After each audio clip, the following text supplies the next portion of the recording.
Well, guys, it could be the biggest day for U of L basketball fans in some 27 years. That's how long it's been since they've won a national championship. They hope to throw a party here tonight with hometown boy Kevin Ware.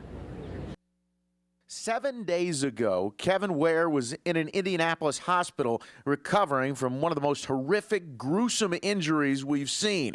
Saturday, he was courtside and getting upset as his team fell behind Wichita State by 12 points.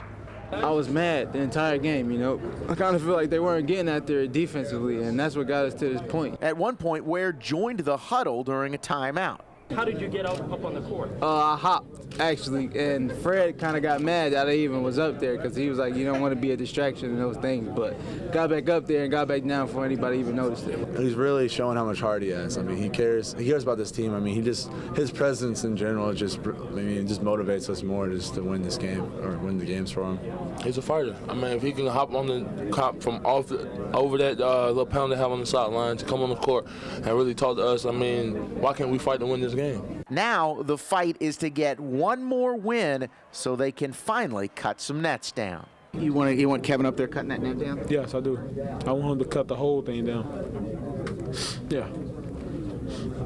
What would it mean for you to cut the nets down, to get up there and cut the nets down on Monday night? I know a lot of people would be mad that I'm trying to get up there, but if I could get up there and cut it down, it would mean everything to me, you know. At this point, that's all we want, and it's nothing less than that.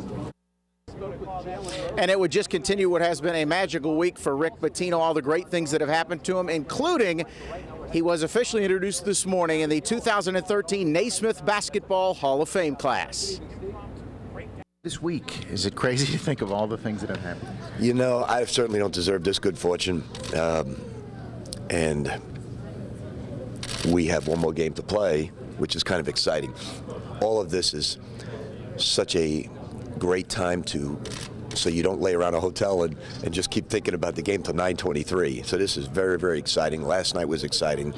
So on top of getting in the Hall of Fame, his son Richard, of course, getting the job at Minnesota. His horse Golden Sense won the Santa Anita Derby on Saturday. And Coach Pitino will also pick up a $150,000 bonus if the Cards can win here tonight. So not a bad week to be Rick Pitino. Guys, we'll have much more on the Hall of Fame announcement coming up at 5:30. We'll also hear from Richard Pitino. It was also a big week for him as well.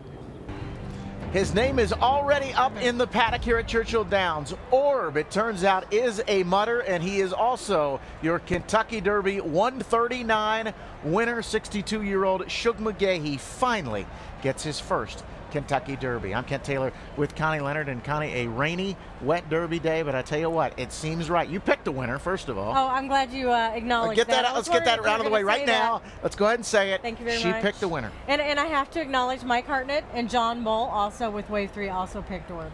Yeah, a lot of people liked him, and you know, it's good because it's unlike the years with Mind That Bird. No offense to Mind That Bird and Giacomo, but it just didn't make sense when those horses won. And you kind of thought with the mud and the rain that we had all day that could be the, you know, because a lot of these horses had never run on this surface. But Orb was the standout. You know, I mean, he certainly looked the part for the last couple weeks, and the story with Shug McGahee is just off the charts. What an emotional roller coaster. U of L somehow able to regroup after watching Kevin Ware go down with that gruesome injury right in front of their bench with 6.5 minutes left in the first half. Emotionally, have you ever had anything comparable to that? No, I haven't. I mean, I don't remember last time I cried. You were the guy who was there with him, holding his hand. What everybody else was, I mean, what was that like? Very tough situation. You know, it was almost like you wanted to help him and there was nothing you could do. It was just a tough situation. I don't think we still bounce back from it, and you know, I don't think you could really bounce back from something like that. You know, it was tough. You know, that's our brother. You know, we love him, and you know, we know how much it would mean for him to, you know, be here. He's the main reason why we're here today. So, you know, to play without him is tough.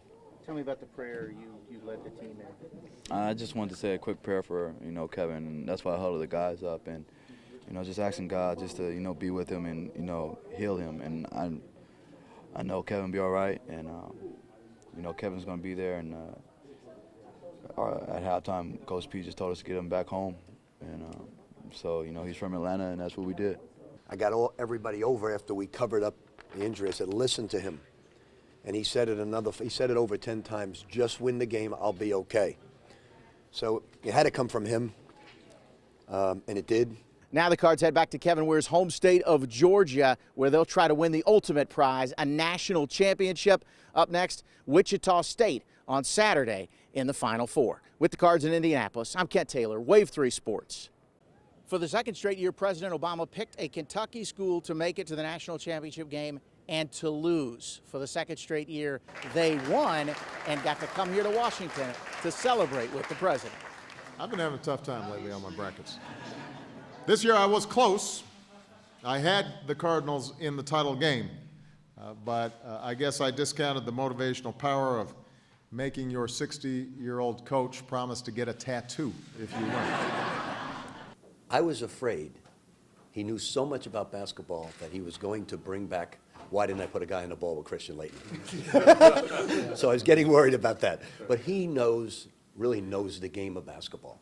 Seems like a great person, a really great guy, very humble person, and like he knows a lot about basketball, and he's a big fan.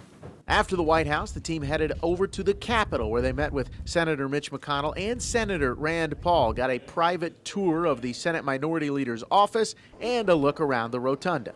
It's an amazing feeling. I mean, there's no words that can really be put together, to kind of, explain this feeling. I mean, it's just the kind of thing that you got to live in the moment. I mean, it's a once-in-a-lifetime deal. As a graduate of U of L, it's particularly special to have the team here in town, not only to be honored at the White House, but to come up here to the Capitol as well. And I couldn't be prouder of these guys. This has really been something. A very special day as the celebration continues for U of L. Now the goal will be to get back here to the White House next year. The Cards figure to start the season near the top of most of the polls. With U of L at the White House in Washington, D.C., I'm Kent Taylor, Wave 3 Sports. Boy, it's great to be Rick Pitino. What a week for him. All the things that went well. Richard getting his job, Golden Sense winning the Santa Anita Derby. He found out he's going to get in the Hall of Fame, and now he has become the first coach in college basketball history to win national championships with 2 different schools, and he does it with both of our major powers in the Bluegrass State. And after winning it, Pitino gathered his entire extended family in the paint for a celebration. I wanted my sister-in-law to really feel something special because I was thinking about her all afternoon, the rough breaks she's had in her life. And I said, listen, this is the most special thing that's ever happened to me, and I want you to have it. So I've just really wanted her to feel good, feel part of everything, and because she's had a rough hand she's been dealt. These kids have lived for these games, and it's brought them happiness, and they can see happiness. So what was that moment like right there? The greatest. And I'm not trying to make you cry, but I want to ask you, Billy was there in '96. I've seen the video a million times. How much would he love this?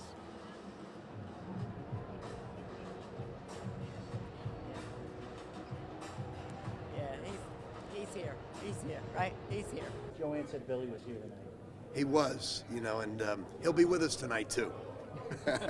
So Coach Pitino gets title number 2. He will eventually get to work on title number 3, but first, plenty of time to celebrate. He says he plans to be in New Orleans to watch the U of L women try to win a title of their own on Tuesday night. With the Cards, the national champion Cards in Atlanta, I'm Kent Taylor, Wave 3 Sports. On Wednesday night here in New Orleans, the Mercedes-Benz Superdome, the seats here were filled with red and black. U of L fans came out in full force to support the Cards. Did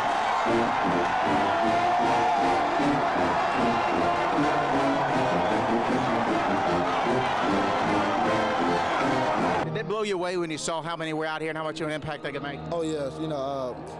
Coach Strong always talked about what makes SEC teams so great. It's their fan support. And today, our fans pretty much outshowed the University of Florida.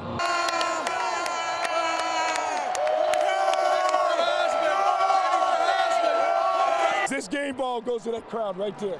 Our fans got here, and our players knew this. They had enough fans here where they did not want to let them down. They had to play for themselves, play for their teammate, and then play for these fans. And that's exactly what we did. City of Louisville should be very proud. It won't be hard to energize the fan base for 2013, especially with Charlie Strong and Teddy Bridgewater back. Covering the Cards at the Sugar Bowl, I'm Kent Taylor, Wave 3 Sports.